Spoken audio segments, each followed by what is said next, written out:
किसी ने बड़े कमाल की बात कही है कि यूं तो रक्तदान और कन्यादान दुनिया में महान दान कहे गए, लेकिन आज के जमाने में वक्त दान भी सबसे बड़ा दान है। नमस्ते दोस्तों, मैं हूं आरजे कार्तिक।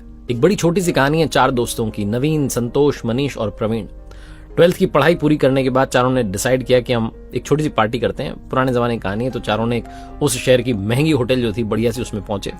मुश्किल से 100 रुपए इकट्ठे किए, चाय नाश्ता करने के लिए पहुंच गए और चाय नाश्ता चलता रहा, हंसी मजाक चलती रही।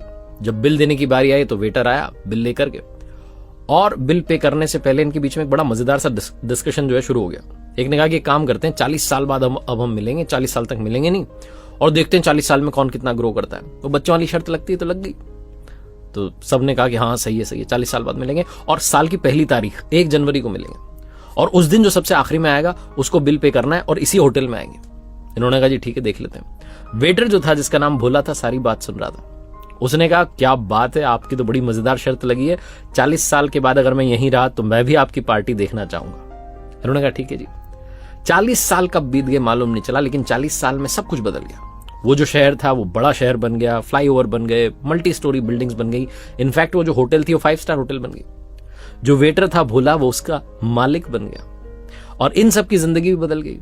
कोई इंजीनियरिंग के लिए पढ़ाई करने के लिए बाहर चला गया तो वहीं सेटल हो गया, कोई सरकारी जो है जॉब में लग गया, कोई पिताजी का बिजनेस आगे बढ़ाने लग गया। सब अपने अपने जिंदगी को सेटल करने में लग गए। 40 साल कब बीत गए मालूम नहीं चला। खूबसूरती देखिए, 40 साल के बाद भी चारों को याद था कि 1 जनवरी को मिलना है। तो उसी होटल में जो है एक एक करके सबका आना शुरू हुआ। सबसे पहले मनीष आया अपनी लग्जरी कार में और उतरा और जाकर के दोस्तों को ढूंढने लगा। तो उसने पहचान लिया वेटर ने, जो सेठ बन चुका था भोला ने। उसने कहा अरे आइए सर, प्रवीण सर ने आपके लिए टेबल बुक करवा दिया। आपने मुझे पहचाना, मैं 40 साल पहले यही वेटर था। अरे क्या बात है, तुम ही थे जिसने सारी बात सुनी थी? बोले हाँ जी।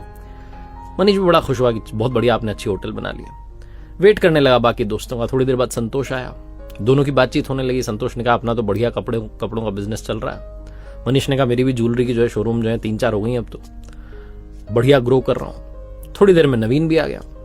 नवीन ने कहा जी अपना भी जो है बिजनेस बढ़िया चल रहा है, मिल है अपनी, और अच्छी मिल जो है काम कर रही है, सब ठीक चल रहा है। तीनों की बीच में बिजनेस को लेकर बात हो रही थी और इंतजार हो रहा था चौथे दोस्त का, यानी कि प्रवीण का। प्रवीण आया नहीं तो परेशान हो रहे थे, क्या होगा, कब आएगा।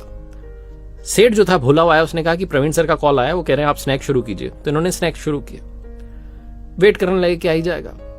फिर से जो था सेठ जो था भोला, उसने कहा कि आप ये मेन्यू लीजिए और इसमें से जो ऑर्डर करना है कीजिए। प्रवीण सर कह रहे हैं मैं आ रहा हूं, आप डिनर शुरू कीजिए, थोड़ा सा देरी हो रही है। तो वेट करते करते 1-1.5 घंटा निकल चुका था। इन्होंने ऑर्डर कर दिया कि ठीक है।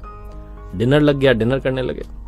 भोजन करने के बाद लगा कि प्रवीण शायद आएगा नहीं, तो बिल पे करने की बारी आई। इन्होंने कहा साहब लाओ, क्या बिल हुआ? तो भोला दौड़ के उसने कहा बिल पे करने की जरूरत नहीं, अभी ऑनलाइन आपका पेमेंट हो गया। ये चक्कर में पड़ गई, प्रवीण आ क्यों नहीं रहा है, बिल भी पे कर दिया है, मिल भी नहीं रहा है।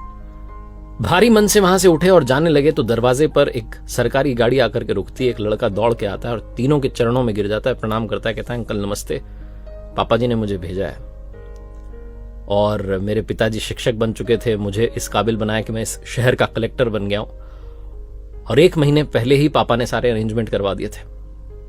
उन्हें कैंसर हो चुका था, बीमार थे, और उन्हें मालूम था कि शायद वो पहुंच ना पाए 1 जनवरी तक वहां तक, इसलिए सारे अरेंजमेंट करवा दिए थे। और मुझे कहा था कि तुम सबसे बाद में जाना, बताना मत कि मैं इस दुनिया में नहीं हूं, वरना उनकी वो जो 40 साल के बाद पार्टी हो रही है उसमें मजा नहीं आएगा।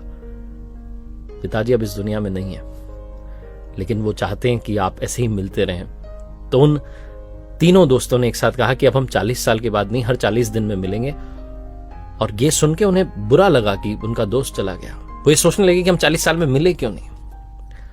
ये छोटी सी कहानी उन दोस्तों की नहीं, आपकी हमारी है। आप और हम भी इस चक्कर में रहते हैं कि मिल लेंगे, आगे मिल लेंगे। अपने ही लोगों से हम किसी सेलिब्रेशन में मिलते हैं, किसी शादी में मिलते हैं, किसी फंक्शन में मिलते हैं, वरना मिलते नहीं है, क्योंकि हमारे पास में वक्त नहीं है। वक्त दान करना शुरू कीजिए अपनों के लिए, उनके लिए जो आपकी जिंदगी में अहमियत रखते हैं। ये मत इंतजार कीजिए कि आने वाले टाइम में मिल लेंगे। अगर ऐसा सोचते रहे तो ना जाने कौन कब आपका साथ छोड़ के चला जाए, क्योंकि आदमी वाकई बुलबुला है पानी का।